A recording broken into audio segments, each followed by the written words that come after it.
So we're back with Paula, and I want to talk about this really the first half week.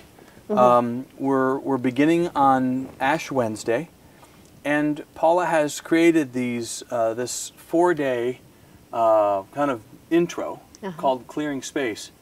And I love the first idea, which we talked about a little while ago about the junk drawer.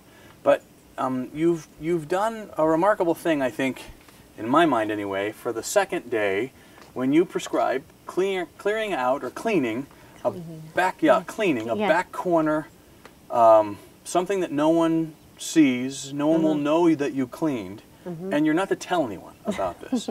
Talk about that just a little bit, because it's got me on edge. Because I think it's gonna, it will create some movement for me. But, so why that? Well, it must have been in me too, for me to think of that as the second day, you know, because I always want credit. Right. And especially if it's a yucky job. An awful job. Yeah, an onerous, duty where I feel like I'm giving up more important things to do this for the good of the family or for Mike or something. And so, I was envisioning some of the sort of gross cleaning jobs that come along with just keeping a house. Right. And you feel like, anybody could do this. Why does it have to be me? I have more important things to do. I could be writing books, and I'm scrubbing this vegetable drawer that's gone amok, you know. And so, and that's why I had to add at the end, and you're not allowed to tell your spouse. Yes. Because that's what my first impulse would be. See, and I would say it in a sort of, almost tragic way. Look how I spent my day. Or maybe even offhanded. Well, I cleaned up behind the refrigerator today. Yeah. Really? Yeah. So then you get the pats on the back, and so the intention of the exercise is to feel the tension, right? Right, Paula, between doing it and not telling anyone about it, and then saying, "What is that about?" That's right. What does that show me about myself?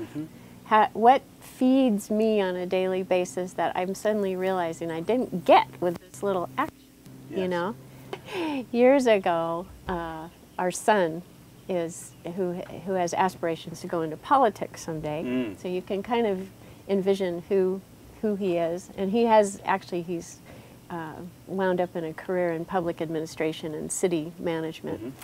But he did a version of this, not cleaning out a yucky corner and not telling him.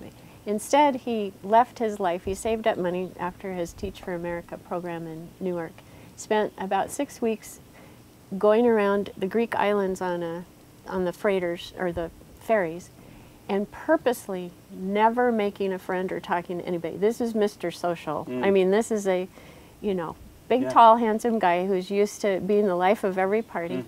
And about halfway through this experience, he called me and said, "I just got to talk to somebody, Mom." Wow. I said, "Hello, son. How are things going?" He said, "What I have discovered is I don't even know who I am without my stage and my audience." Wow.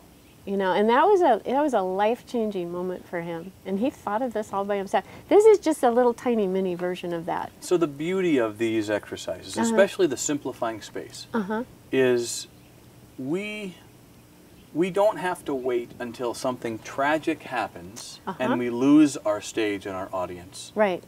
We can learn those things about ourselves by introducing exercises like these before something like that happens. Exactly. We know ourselves a little bit better, a little bit more clearly. Right. We know what our little weak planks are. Yes. We know where we're susceptible. Right. We're susceptible.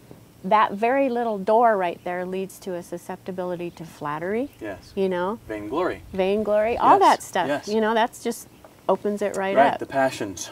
Exactly. So that's really half week one. Yeah. Day 2. Simplifying space. Simplifying space. Yeah.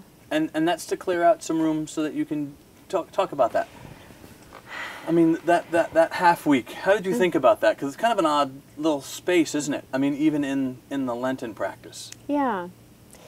Well, I suppose that part of the reason I came to this was because of all the years I've spent with the monks, once again. And when you go there on retreat, you come to a very simplified space. And so in my mind, I was setting up in the book and in the course of this 40-day retreat a version of that. Right. You come into a room where there's a small desk, a very skinny and short bed. I don't know how people bigger than me ever sleep in these beds.